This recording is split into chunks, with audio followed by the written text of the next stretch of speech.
Let me begin then and welcome everyone to the continuing McKercher lecture series this spring, the spring of 2022. We have an outstanding lecture for you today in Chadha, and she will be introduced shortly by Jordan. Let me begin, if I may, by welcoming you to this series, the McKercher lecture series.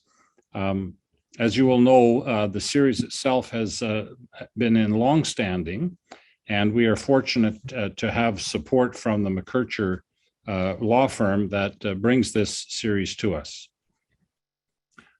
Before we begin, I would like to just indicate, as we gather here today, we acknowledge that we are on Treaty 6 territory and the homeland of the Métis. We pay our respect to First Nations and Métis ancestors of this place and reaffirm our relationship with one another. I'm going to invite Dean Phillipson, who's joined us, to just say a word of welcome, and then I'll say a word about the McKercher lecture series, and then turn it over to Jordan. Dean Phillipson.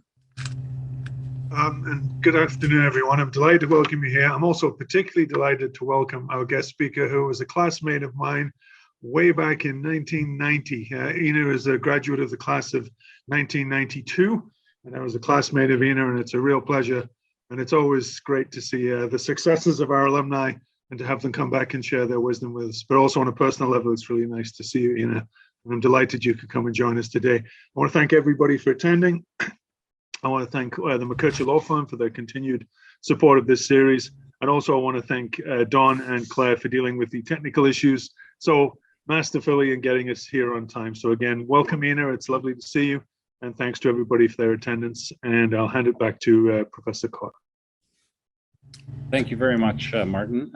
Once again, welcome to you all. As many of you will know, the McKercher Law Firm have been supporters of our lecture series for a number of years, and that's continuing, and the law school and the law school community are grateful for that support and the opportunity to bring outstanding presenters to you. I will mention the two remaining presenters in the series at the end of the lecture when I have the opportunity to thank our guest speaker. But at this point, if I may, I'm going to turn things over to Jordan Calladine to introduce our guest speaker today. Jordan? Ina Chadha is an experienced human rights lawyer, investigator, educator, and mediator, called to the Ontario Bar in 1994. A proud member of the South Asian community of Brampton, she has dedicated her career to working in the areas of equality rights and conflict resolution. Ina has practiced privately in the areas of human rights, employment law, and refugee law, and has also served as external counsel to the Ontario Human Rights Commission. She has a journalism degree from Ryerson and received her LLB from University of Saskatchewan. She obtained her LLM degree from Osgoode in 2008, studying critical disability theory. From July 2020 to August 2021, Ina served as Chief Commissioner of the OHRC, leading it during a transition period and the unprecedented challenges of the COVID-19 pandemic. Ina has spoken widely on gender, race, disability, and harassment. She has taught administrative law at Osgoode Hall's Law School and teaches negotiations and power and politics as a sessional lecturer with the Schulich School of Business. Ina has spoken and published extensively on equality rights, including a co-authored a chapter on women with disabilities in Oxford University Press authoritative textbook, the UN Convention on the Rights of Persons with Disabilities.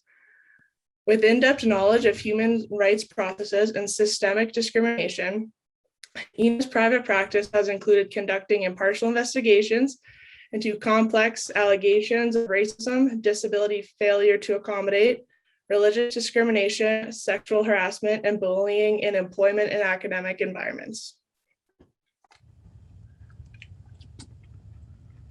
Thank you very much. I'm going to turn it over to Ina, but also just to advise you that one of my colleagues and members of the Speakers Committee, Professor Jamie Lavallee, will moderate the session and receive your questions and pose them to our guest speaker. At that point, let me turn it over to you, Ina. All yours. Thank you very much. Can you hear me? Great. Well, thank you to the organizers for inviting me to speak at this special lecture series. And thank you, Professor Carter, for the specific, for reaching out. And Dean Felsman, always very happy to see you. And I'm glad that we get to reconnect this way. Thanks, Jordan, for the warm introduction. As you know, I'm coming from Brampton, Ontario. And Brampton, Ontario is recognized as the traditional territory of the Mississaugas of the Credit. And so I'm grateful to live and work in this vibrant community. And so I give respect to the first inhabitants of this land. As someone who grew up in a suburb of Toronto, I'm often asked why I went to University of Saskatchewan for law school.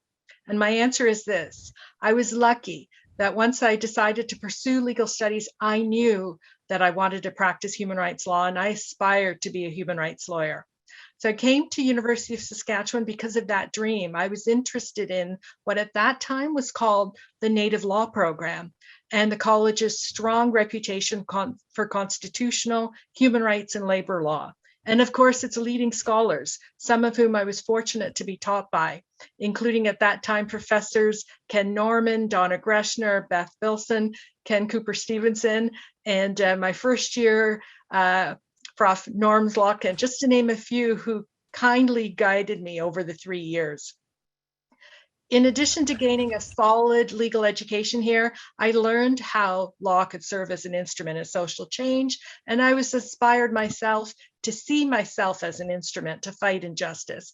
And I'm happy to say, in achieving my dream of becoming a human rights lawyer, I've connected with many incredible people across this country. And I proudly tell them that I'm a graduate of the University of Saskatchewan College of Law.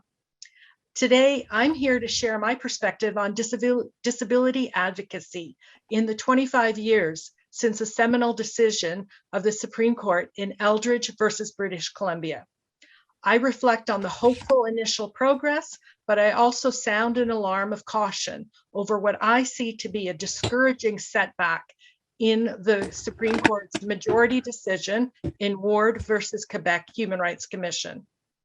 While the trajectory of early disability cases confronted prejudice, enhanced autonomy, and elevated dignity for people with disabilities, the majority's recent reasoning in Ward seems to turn back the clock to days when pejorative stigma and stereotyping defined what it meant to live with a disability.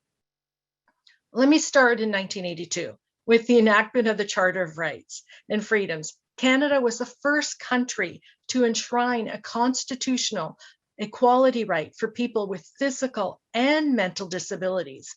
This was heralded as a promise in our highest law of our land to ensure full participation of people with disabilities in Canadian society. The Charter was seen as the most powerful legal tool to reduce barriers and increase opportunities for people with disabilities. And so while I've titled my talk to be 25 years since Eldridge, in fact, the Supreme Court rendered two important constitutional disability right cases in 1997. The first was Eaton versus Brant County of Education, and it recognized that segregating children with disabilities into separate classes violated their equality rights. Although the Supreme Court expressly supported the principle of integration, for some disability rights activists, Eaton was only a qualified win because the court also allowed for segregation to continue in certain situations. Specifically, the majority of the court refused to find a constitutional presumption in favor of universal integrated education. But then later that year came the victory in Eldridge. Eldridge holds an iconic place in constitutional jurisprudence for several reasons. For one thing, it expanded the application of the Charter to public services and institutions such as Medicare and hospitals. Importantly, it also galvanized dismantling systemic barriers for the disability community. The appellants in Eldridge were born deaf and used sign language. They argued British Columbia's failure to provide sign language interpreters in its provincial health insurance coverage risked their health because they couldn't communicate properly with their medical practitioners. In fact, one applicant was pregnant with twins, She went into labor prematurely and was left to deliver her babies relying on hand gestures and scribbled notes. The Supreme Court found that British Columbia's failure to fund sign language interpreters for deaf patients contravened Section 15, right to equality, and was unconstitutional. Eldridge established that a discriminatory purpose is not necessary for a Section 15 violation. Possibly the most important development of anti-discrimination jurisprudence was this recognition that discrimination can occur indirectly, even when everyone is treated the same. Until this line of Section 15 jurisprudence from Andrews to Eldridge, the so-called neutrality of formal equality prevailed. There was a real lack of appreciation of how equal treatment can actually perpetuate inequality, and that treating people the same is especially problematic in the context of disability. In Eldridge, the Supreme Court recognized that substantive equality requires treating people differently to be responsive to historical disadvantage. Permitting government to dispense benefits to the general population without ensuring that marginalized members can receive the advantage of the same benefits, in the words of the unanimous court in Eldridge, bespoke of a thin and impoverished vision of the right to equality. The credit for these successes goes to the hard work of disability advocacy groups and equality rights activists. In 1997, law reform organizations like DAWN, the Disabled Women's Network of Canada, the Charter Committee on Poverty Issues, the Canadian Association of the Deaf, LEAF, Women's Legal Education and Action Fund, and the CCD, Canadian Council of Canadians with Disabilities, and other groups rallied as interveners to press the Supreme Court to examine how neutral policies create obstacles that profoundly oppress people with disabilities. This era changed our understanding of the way people experience disability. It shifted our lens from a medical rehabilitation model that fixated on the disabling condition to a purposive human rights prism that recognized disability is often a consequence of socially constructed barriers that compel the need for accommodation. One simply must consider the volume of research, books, and human rights cases emerging from all jurisdictions of Canada over the last 2.5 decades to appreciate the immensity of the efforts and energies of individuals and organizations advancing disability rights. Just like gender studies and equality rights litigation, which located women in the context of an economic, cultural, and political patriarchal world, so did early disability rights advocacy examine how ableist systems and structures shape and control the experience of people with disabilities. Disability scholars refer to this as a social model of disability, in contrast to the traditional model called the medical model of disability, which emphasized biological impairment. The medical model held that by deploying medical interventions, attacking physical or physiological impairments, only then could we cure, fix, or at worst case, institutionalize the person for their benefit. It was people with disabilities themselves who redirected the gaze from individual pathology toward the myriad of physical, social, and attitudinal barriers that actually handicap people. In fact, the disability rights movement laid much of the groundwork of our current understanding of principles of accommodation, universality, and accessibility that are now applied to other protected grounds like family status and religion. 3 years after Eldridge, in 2000, this progressive social model of disability was affirmed by the Supreme Court in the case of Gurnovsky versus Canada.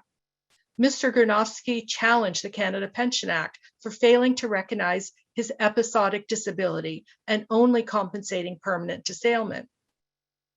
Again, 3 years later, in 2000, in Martin and Lasser versus Nova Scotia, the Supreme Court reaffirmed the social model of disability. In Martin and Lasser, the claimants challenged Nova Scotia's Workers' Compensation Act for excluding chronic pain as a compensable benefit. I was honored to appear before the Supreme Court in Martin Lasser on behalf of interveners. I vividly recall what felt like a collective aha moment for the judges when they grasped the multifaceted nature of chronic pain as it manifests and merges physical and mental dimensions. The light bulb moment of realization that our constitutionally defined binary of mental and physical disability categories do not reflect the lived experience of disability. While I'm proud of this achievement, I regret that I didn't push the analysis further to spotlight the intersectionality of chronic pain with gender and the discriminatory notions that we now know of that deal with women who suffer from chronic pain as malingerers. These cases successfully establish that the one-size-fits-all approach to disability fails to acknowledge that disability itself is inherently a diverse set of experiences that can relate to pain, mobility, vision, hearing, neurodivergency, intelligence, mental health, and so on. And ultimately, fluidity is intrinsic in the concept of disability, and disability is ubiquitous. So in the late 1990s and early 2000s, we observed real progress in the Supreme Court's rejection of the impairment ideology and its endorsement of the social model. However, I'm here today to share I'm worried. I'm worried that we've reverted back to the idea that disability can be defined by stigma and the inferior status of people with disabilities is some sort of foreseeable outcome of their ailment or aberrant bodies. I believe we regress back to even an older, antiquated view of a disability from an era when disability and people with disabilities were viewed as a tragedy, as freaks to be gawked at street corners or in circuses.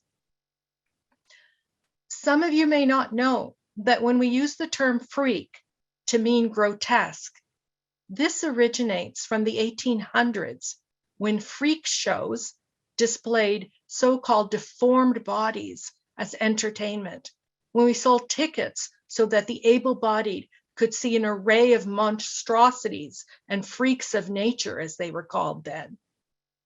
I'll return to this freak model of disability in my discussion of the Ward decision and how the majority's reasons have revived this archaic approach to disability. But first, let me tell you a bit more about why I'm worried that disability rights have deteriorated. There are two reasons for my worry. First, although I describe the original charter jurisprudence as a triumph of disability advocacy, it has not translated into systemic change. Inclusion remains an illusion for Canadians with disabilities. Second, 2 decades after celebrating the Supreme Court's adoption of the social model, we are witnessing a reversion back to that fallacy that we can conceive disability by individual defects and deviance. Let me begin by diving into the empirical evidence of how little has improved for people with disabilities. With roughly 6.2 million Canadians living with disabilities, inaccessible education, inaccessible housing, inaccessible transportation, inaccessible communication technologies, lack of employment opportunities, inadequate health and social services, all remain an unfortunate fact of daily life for people with disabilities. The clear quality of life hierarchy between those living with disabilities and those without correlate to why people with disabilities remain in the margins here in Canada. Stats Canada indicates that only 59% of disabled people are employed, as opposed to 80% of Canadians without disabilities. Within this, people with disabilities earn significantly less than the able-bodied. If mildly disabled, then you'll only earn 12% less. But if you're seriously disabled, you'll earn 51% less. Accordingly, people with disabilities are the poorest among the poor communities in Canada. People with disabilities are not just disproportionately incapacitated by poverty, but they shoulder extra expenses related to their health conditions and extraordinary costs and burdens to try to overcome barriers that block their participation in the mainstream world. So in effect, they're doubly and triply penalized. The extent to which discrimination occurs cannot be fully realized without undertaking an intersectional analysis. While poverty is pervasive in the disability community, research confirms that the disproportionate impact is borne by women. In comparison to men, Stats Canada finds that 61% of women with disabilities are less likely to participate in the labor force, and 14% are unemployed. This no doubt relates to the fact that studies show that women receive less workplace accommodation. Let me give you an example, albeit this study is 10 years old and the stats are abysmal across the board. The study found that 50% of men with disabilities, only 50% of men, I should say, are able to secure accessible transportation. And the number for women? Only 25% of women with disabilities can obtain accessible transportation to get to work.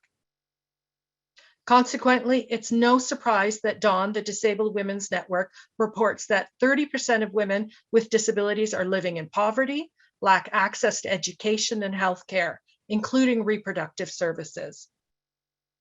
However, the most pressing concern for women with disabilities is the inevitability of violence. Women with disabilities are almost twice as likely as women who do not have a disability to be a victim of a violent crime. Let me put it this way. While women with disabilities represent 15% of the female population in Canada, 45% of all reported violent crime is perpetrated against women with disabilities. And although I've been able to provide you with a snapshot picture through these statistics, there's another dangerous reality, and that's the omission of women living with disabilities from research and study metrics. Women with disabilities are frequently invisible in scholarship and science.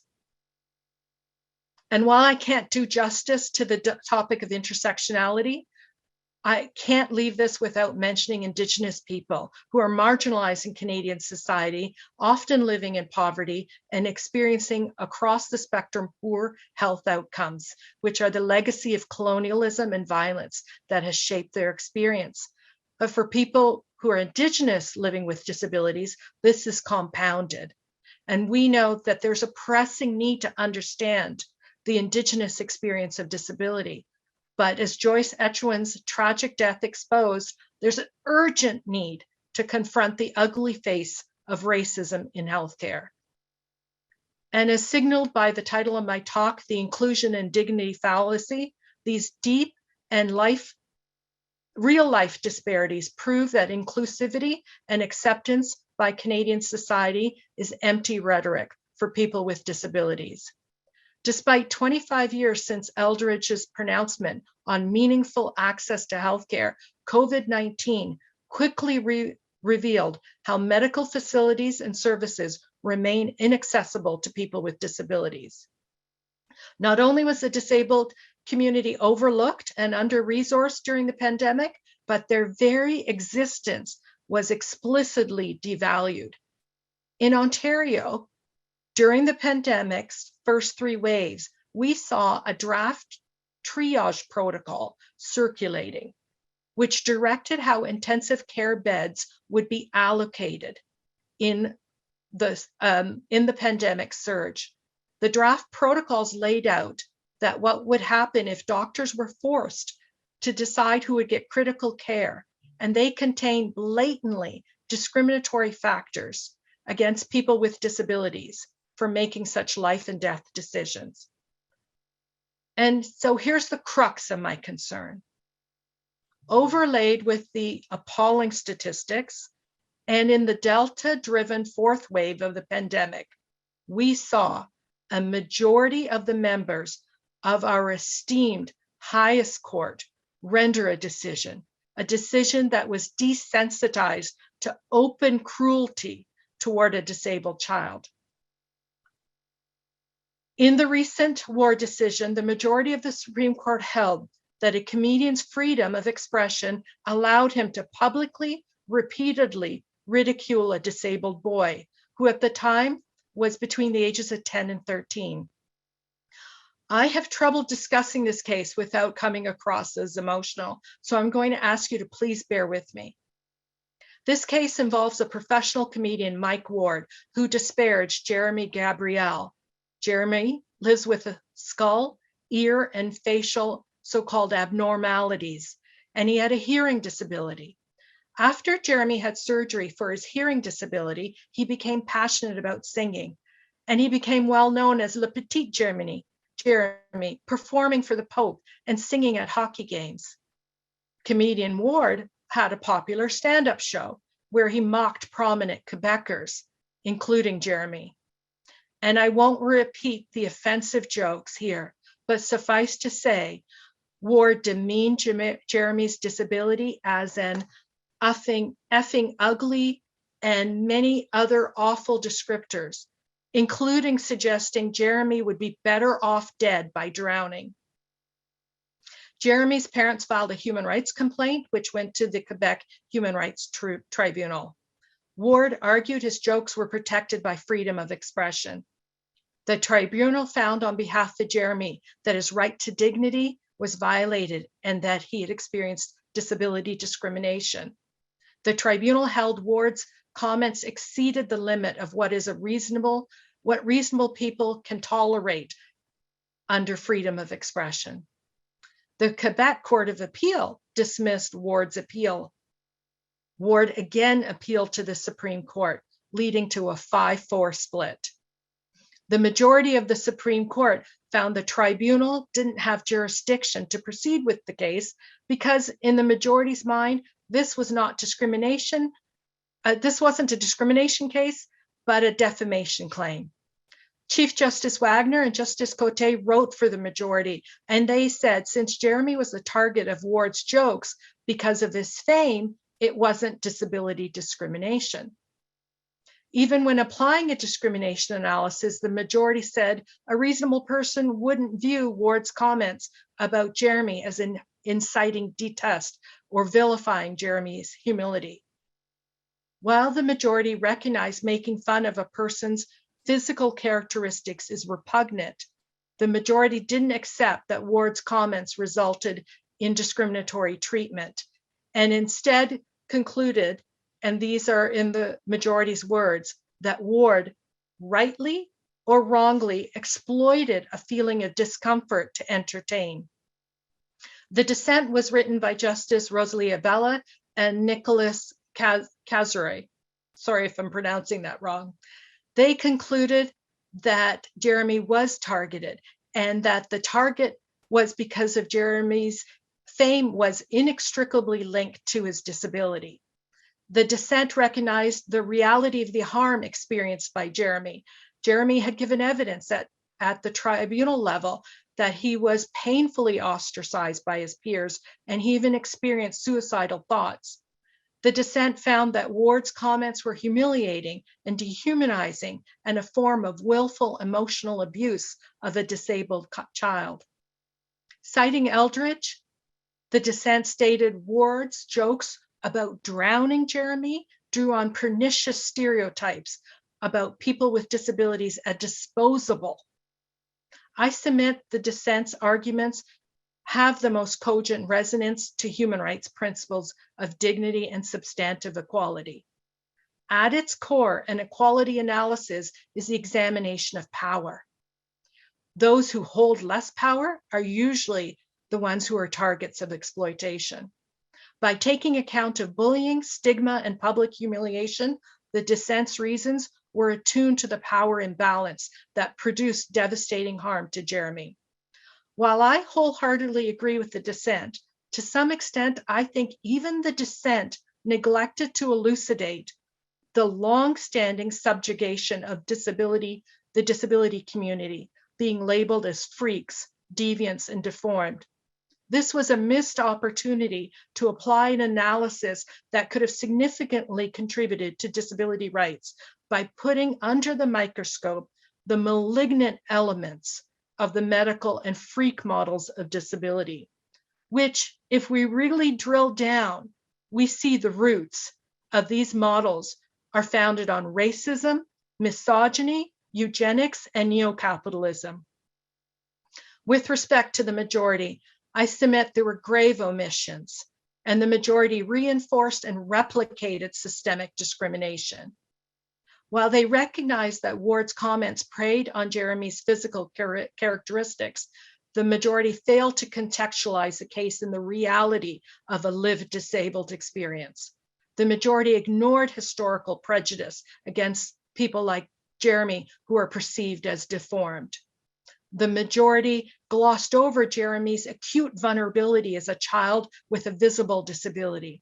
The majority ignored the victimization Jeremy experienced when he was tormented by his classmates, echoing Ward's malicious jokes. And the majority trivialized the serious harm to Jeremy's psychological health, which took him to the brink of suicide. The majority's broad interpretation of freedom of expression and its narrow reading of discrimination allowed nasty, able-bodied jibes to denigrate and subordinate the inherent dignity of a child with disability. I argue Ward displayed the lowest form of mean-spirited punching down, and we all should hang our head in shame that our legal system failed to safeguard Jeremy's dignity. I posit the majority's reasons have rolled back hard-fought disability rights and given license to adults to bully a child simply because the child's body is publicly perceived as abnormal, or in other words, a freak. Decades after Canada ratified the Convention on the Rights of the Child and the Convention on the Rights of People with Disabilities, human rights are being eroded in the name of artistic license, and respect and equality for some of our most vulnerable are being undermined. In Canada, we think of human rights violations as occurring in other parts of the world, but the pandemic and this Ward decision expose that people with disabilities remain in danger of abuse and intolerance right here, right at home, right on our TV screens. 25 years after Eldridge, I wish I could say we have a more humane and equitable understanding of how to promote inclusivity for all Canadians. But sadly, the antiquated 1800s freak show mentality and our able-bodied fascination of freakish bodies continues to exist and flourish in this century, as evident in the words of the majority in Ward.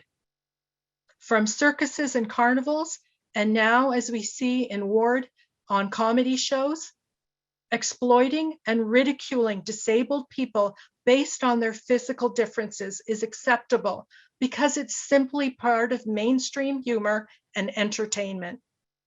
Effectively, the majority of the court seems to be saying that people with disabilities who are in the public sphere must accept being targets of toxic jokes because that's the price of admission to live amongst the able-bodied supreme. We can't shrug off disability hate-mongering as a joke. I remind you of a quote from many, many centuries ago, and when Aristotle proclaimed, "Let there be a law that no deformed child shall live," meaning there was a time when learned society advocated that disabled children be put to death. From the perspective of equality rights, the Ward decision has made a mockery of disability advocacy by taking us back to a time when children with disabilities are objects of scorn and contempt because of their so-called disfigurement. In closing, I hope the Supreme Court will agree to soon hear another disability rights case to redeem and rejuvenate our earlier understanding of what equality, justice, and inalienable dignity means for people living with disabilities in Canada. Thank you so much for having me here today. Thank you for that terrific set of remarks, and I'll extend a more formal thank you at the end. I read the word decision. I don't read all the Supreme Court decisions. I read the word decision from cover to cover, and it was probably the angriest I've been in my time of reading Supreme Court decisions. I won't say more than that, other than I think to endorse your perspective and the way in which the Charter of Rights at least seems to have embraced a libertarian value as opposed to community support values that swirl around the case. My question really relates to something I'm working on in a different capacity, that is in the Senate. And I'd be interested in knowing whether you think that it will have a meaningful, profound, or only modest contribution to the circumstances of people with disability. As you may know, one of the priorities of the Minister of Employment is to advance universal basic income for people with disabilities. I'm part of a group of senators in the Senate who are championing that framework legislation, which would be meaningful for the significant numbers of people with disabilities, disproportionate numbers who live in poverty. But I'm interested in the question of whether you think how much, I guess, you think addressing the poverty side of the equation, not the whole equation by any means, but one part of it, could make a difference. And where does one go even after that in supporting people with disabilities? Thanks. Thank you so much. I do believe that's a lever that we can pull to help promote integration, because we know poverty is one of the most significant factors, as I think I described it as, incapacitating people with disabilities. One of the metrics I planned to share, but I trimmed back, was that a recent study from Matri, which is a leading think tank on poverty and human rights from 2019, indicated that even with income, government income assistance, which averages across Canada at about $13,000 per year for a person with a disability. So the government income assistance programs is still 10,000 below Canada's official poverty measure. So you can see how much further we need to go to try to bring people with disabilities up to a place where they can start to be integrated into mainstream abilities to be able to participate.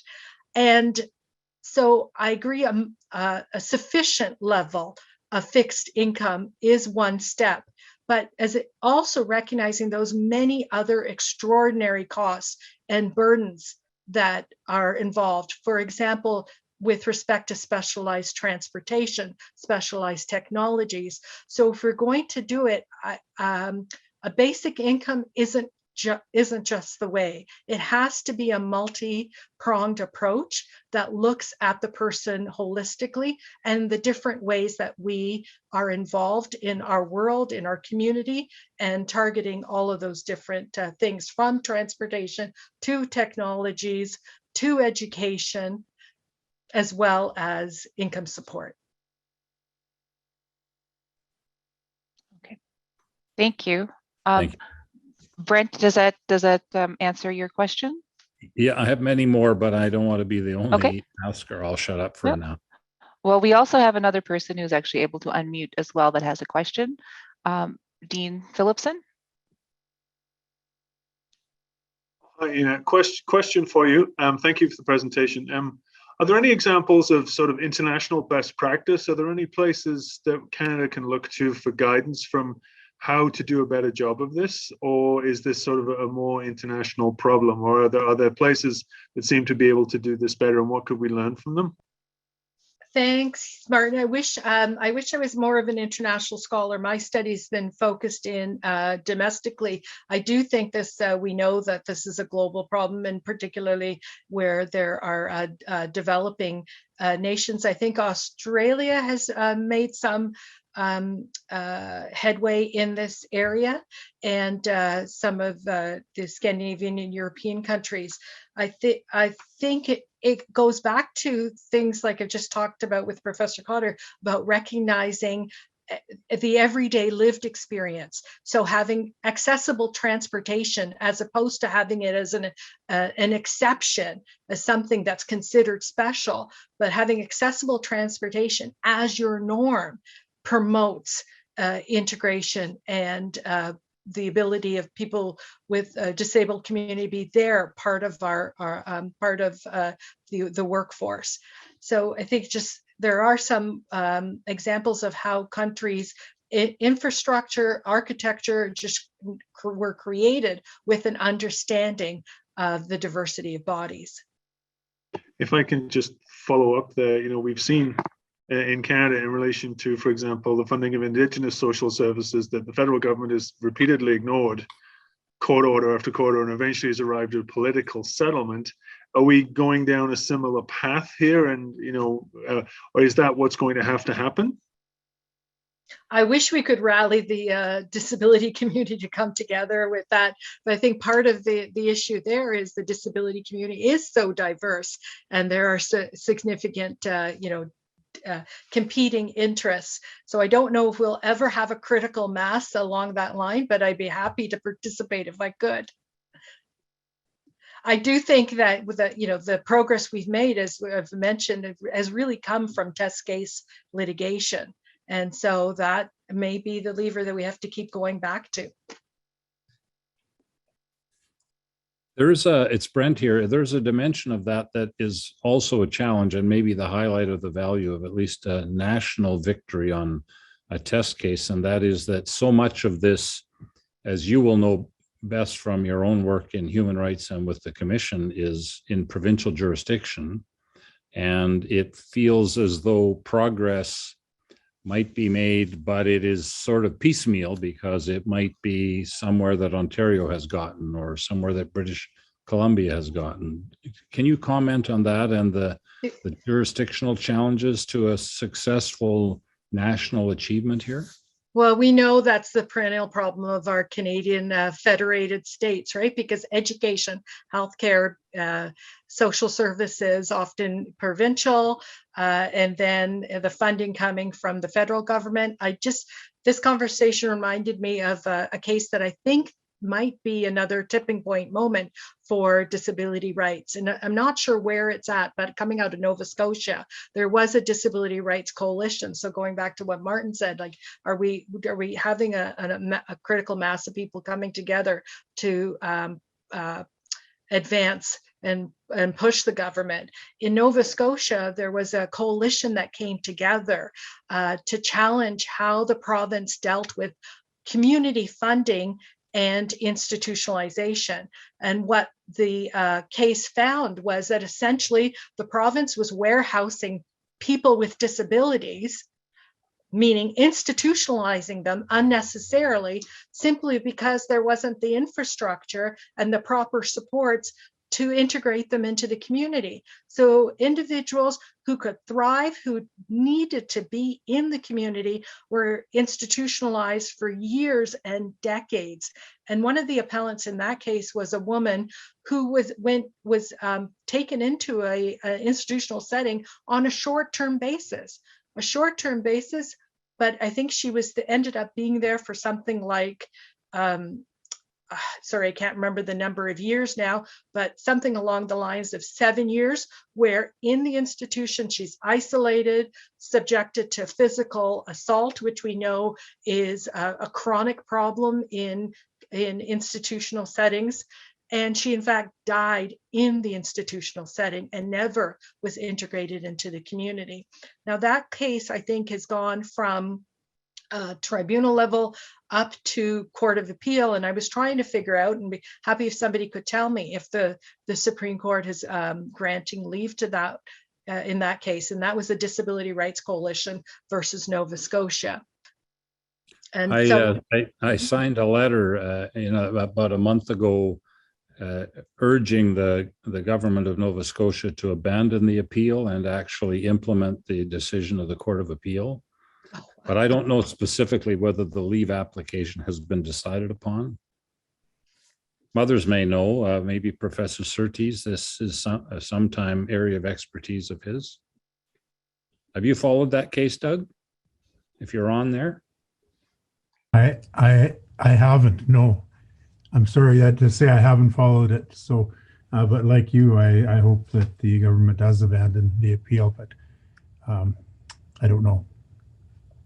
Well, if they do keep going going forward with it, I think that's the benefit of taking it up to the Supreme Court, as you're saying, the ripple effect across the country. So in a way, there may be a silver lining if we can convince the Supreme Court that this is yet another example of people with disabilities like living third class status in our country, and that when you don't have adequate social supports and you don't have an integrated system, people are dying in institutions who should be with their families for no reason but a disability.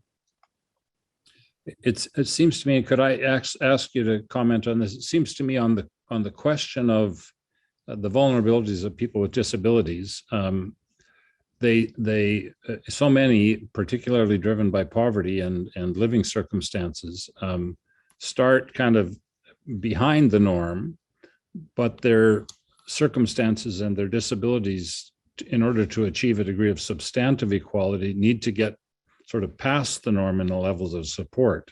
I don't know whether this is the concept of being doubly discriminated against, but it feels to me like in order for our society to treat you fairly, you need to be nudged a bit ahead of the pack in terms of needs. But in that whole exercise, you start kind of behind even the starting line.